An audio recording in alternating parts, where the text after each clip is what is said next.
একটা মজার ঘটনা শুনেন। হযরত ওমর রাদিয়াল্লাহু তাআলা আনহু একদিন নবীজি সাল্লাল্লাহু আলাইহি ওয়াসাল্লামের কামরায়, হুজরায়, ঘরে গেছেন।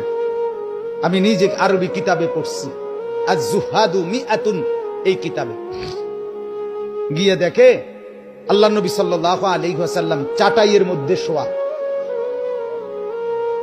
শুধু চাটাইয়ের উপরে, এই চাটাই, মাথার নিচে একটা খেজুরের ছাল দিয়ে বানানো ছোট্ট বালিশ।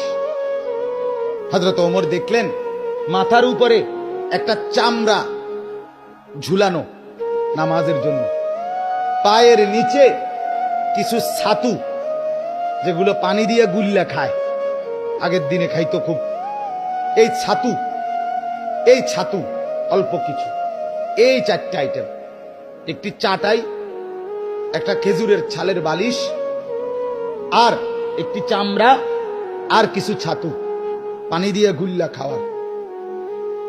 নবীজি সাল্লাল্লাহু আলাইহি সাল্লাম হযরত ওমর দেখলেন ওয়াকাদ আসসারা ফি জামবিহি, নবীজির পুরা দেহের মধ্যে দাগ দাগ, চাটাইয়ের দাগ দাগ পড়ে গেছে। যেহেতু আল্লাহ নবী সাল্লাল্লাহু আলাইহি ওয়াসাল্লাম কায়নাতের সর্বশ্রেষ্ঠ সুন্দর ছিলেন, কাজে দাগ তো পড়বেই। এই পবিত্র সুন্দর চেহারায় শরীরে দাগ পড়ে গেছে চাটাই। হাদিসে আছে হযরত ওমর রাদিয়াল্লাহু তাআলা আনহু সাথে সাথে কাঁদতে শুরু করলেন।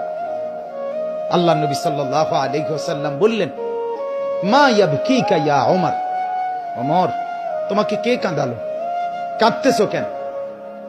হযরত ওমর রাদিয়াল্লাহু তাআলা আনহু বললেন, লিমা লা আবকি ইয়া রাসূলুল্লাহ, ও আল্লাহর নবী, আমি কেন কাঁদবো না বলেন? আমি কাঁদবো না কেন? আপনার এই হালাত, একটা চাটাই, একটা বিছানা নাই, একটা খেজুরের ছালের বালিশ, একটা চামড়া, আর একটু ছাতু, এই আনতা সাফওয়াতুর রাসূল, আপনি তো সমস্ত রাসূলের নির্যাস, আপনি মুসাদ্দিকুল আম্বিয়া, নবিয়ুল আম্বিয়া, নবিয়ে দু জাহাঁ, নবিয়ে দু শাহাঁ, নবিয়ে দু আলম, ফখরে মওজুদাত, আপনি তো কায়নাতের সরদার। আপনার জন্য ভালোবেসেই তো আল্লাহ তাআলা গোটা কায়নাত সাজিয়েছেন।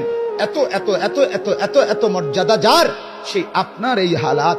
ওয়াল কাইসার ওয়াল কিসরা ইয়ালবাসুনাল হারির ওয়াদ দিবাজ, ওমর বললেন, অথচ রোমের বাদশা, পারস্যের বাদশা, তারা রেশমি কাপড়, রেশমি পোশাক, রেশমের বিছানার মধ্যে তারা শোয়, ঘুমায়, খায়, ব্যবহার করে। আর আপনার এই হালাত, আমি এটা দেখে কেমনে মেনে নেই? আমার চোখ এজন্য বাধা মানছে না, আমি কাঁদতেছি।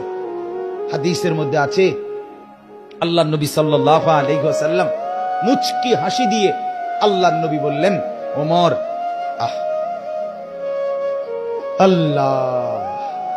আল্লাহ নবী বললেন, ওমর, আমা তারদা আন তাকুনা লানাল আখিরাহ ওয়া লাহুমুদ দুনিয়া, ওমর, তুমি কি এতে খুশি হবে না যে আমরা আখিরাত থেকে নেব, ওরা দুনিয়া থেকে নেব?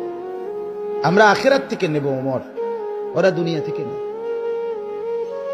হযরত ওমর চোখ মুছে বললেন, ইয়া রাসূলুল্লাহ, আল্লাহর কসম, আমি এতেই রাজি, আমি আখিরাত থেকেই নেব।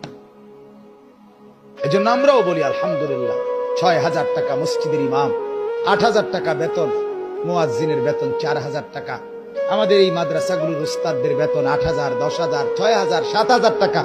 খোদার ৩০ দিন আল্লাহর দেওয়া হালাল ভাবে স্ত্রী সন্তান নিয়ে চালাচ্ছে, আল্লাহর উপরে তাওয়াক্কুল করে, আর এই আশায় মাওলা আখিরাত থেকে নেব, জান্নাত থেকে নেব। আমরাও আলহামদুলিল্লাহ একথা যেন বলে যে মাওলা সুদখোরেরা দুনিয়া নেক, ঘুষখোরেরা দুনিয়া নিয়ে যাক, বাটপাড়ার চিটার, অবৈধ উপার্জনকারী